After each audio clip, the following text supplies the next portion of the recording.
नदीकाठच्या शेतकऱ्यांच्या शेतीपंपाचं वीज कनेक्शन कापल्यानं शेतकरी आक्रमक झालेत। वीज कनेक्शन कट केल्याने पिकांचं नुकसान होत असून पिण्याच्या पाण्याचीही सुविधा नाहीये।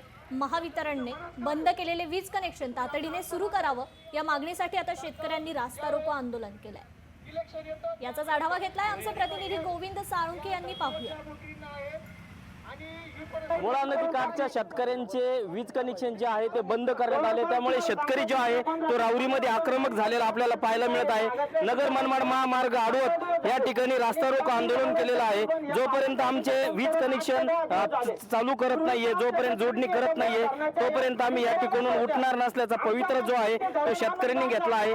10 ते 12 गावातील शेतकरी जे आहे ते नगर मनमाड महामार्ग अडवत या ठिकाणी रास्ता रोको आंदोलन करताना आपल्याला पाहायला मिळत आहे। आपण जर पाहिलं तर अनेक मागण्या ज्या आहेत ते शेतकरी घेऊन या ठिकाणी बसले आहेत।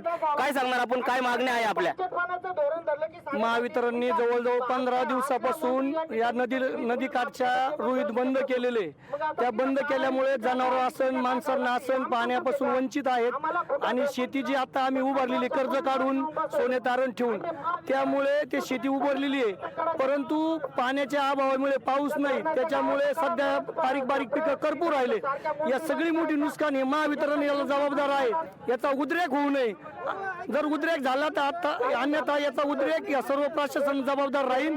शेतकऱ्यांना जे काही भोगायची वेळ येईल, आमच्या घरादारावर अशी वेळ आलेली आहे का जीव देण्याची वेळ आली, मरण्याची वेळ आलेली आहे, तेव्हा आपण प्रशासनाला विनंती, आपण लवकरात लवकर लगेच याच ठिकाणी आपण आमचे विद्युत कनेक्शन चालू करून द्यावं अशी मी प्रशासनाला या निमित्ताने विनंती करतो।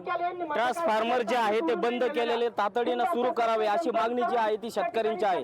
गोविंद साळुंके, लोकशाही मराठी, राहुरी।